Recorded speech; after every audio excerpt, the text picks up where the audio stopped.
क्या कभी आपने सोचा है कि महाभारत के युद्ध में अर्जुन के रथ की पताका पर हनुमान जी क्यों विराजमान थे? ये कोई साधारण बात नहीं थी, बल्कि एक ऐसी अद्भुत लीला थी जिसे सुनकर देवता भी आश्चर्य में पड़ गए थे। कहानी शुरू होती है अर्जुन की तीर्थ यात्रा से। दक्षिण दिशा की ओर बढ़ते हुए वे रामेश्वरम पहुंचे, वही पवित्र स्थल जहां भगवान श्री राम ने समुद्र पर सेतु बनवाया था।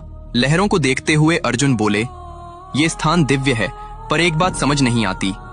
श्री राम स्वयं महान धनुर्धर थे, फिर उन्हें पत्थरों से पुल बनाने की क्या आवश्यकता थी? अगर मैं वहां होता तो अपने बाणों से ऐसा सेतु बना देता जिस पर पूरा वानर दल आसानी से पार हो जाता। ये सुनकर समीप बैठे हनुमान जी मुस्कुरा उठे। उन्होंने कहा, वीर अर्जुन, तुम्हारा विश्वास सराहनीय है, लेकिन बाणों का पुल हमारे वानरों का भार नहीं झेल पाएगा।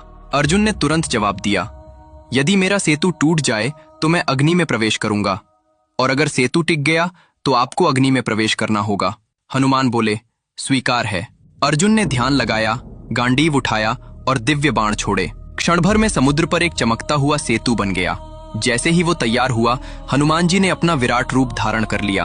धरती कांप उठी, समुद्र उफनने लगा और वातावरण जय श्री राम से गूंज गया। पहला पग पड़ा, सेतु हिल गया।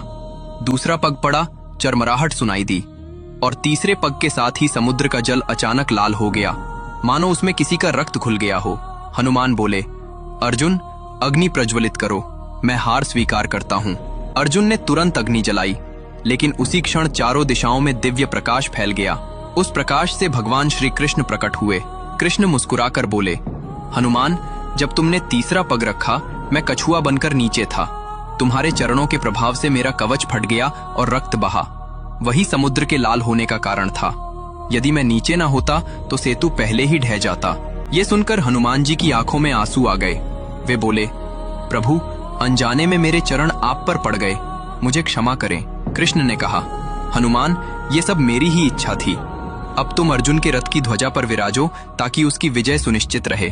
और उसी क्षण से हनुमान जी अर्जुन के रथ की पताका पर स्थापित हुए। युद्ध भूमि में हर प्रहार के साथ गूंजता रहा, जय श्री राम, जय हनुमान।